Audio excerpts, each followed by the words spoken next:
Hi, I'm Lola, and today I'm going to be taking you through my immersive experience process development at 3D Hypercraft 2024. This semester, I went through a lot of different phases in my project. It all started with wanting to make an AR scene. In my head, I always envisioned a sort of first-person perspective, sitting on a motorcycle, and when you look around, there's your friends, like a motorcycle gang.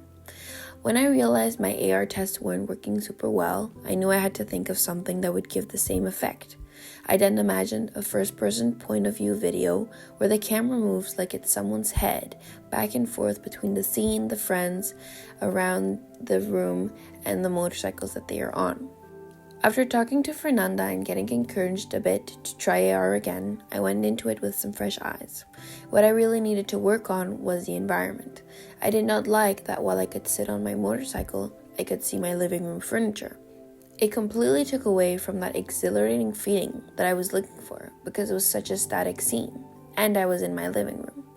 While accompanying Lae to the immersive room to test her experiments out, I slowly began thinking how I could use this room as a background for my AR scene.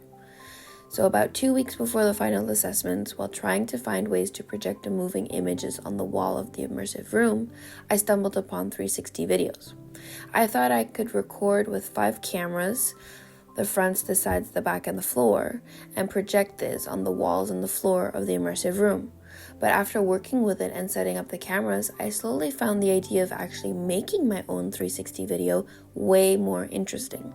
This also happened after I tried to insert my motorcycle into the immersive room and it flying away because it recognized that the floor was moving in the video. The development of making the 360 video happened in the last week before the assessment, but I felt very strongly about it, so I dove right into developing it. The scene is set on a bridge at night in New York City, partly sentimental since I spent my previous semester doing an internship there, and also because it's a good piece of straight road and therefore easier to use it for rendering and animation. I animated the girls on the motorcycles to go back and forth a bit, while the 360 video of the road is projected onto a sphere. It really feels like everything is moving around you. This is exactly what I've been wanting and talking about since the beginning of this semester, and I basically imagined something like this. It just turned out that AR wasn't the proper technology to do so. The animation was rendered with a 360 camera add-on that renders every frame, front, sides, back, bottom, and top, and stitches them all together. It took about 8 hours to render the whole sequence. So in conclusion, for AR I got some outfits and a colored motorcycle in, but I was way more interested in what the 360 video could do. I did film the 360 video to project onto the immersive room walls, and this is also a really cool experience because when you're all standing in the immersive room, you do feel like you're all going forward and experiencing this moment together. It can be like a communal experience.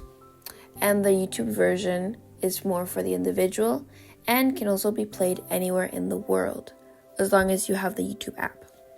I also worked on getting some motorcycle sounds in and putting songs that gave me that empowered feeling while riding my motorcycles in the virtual world.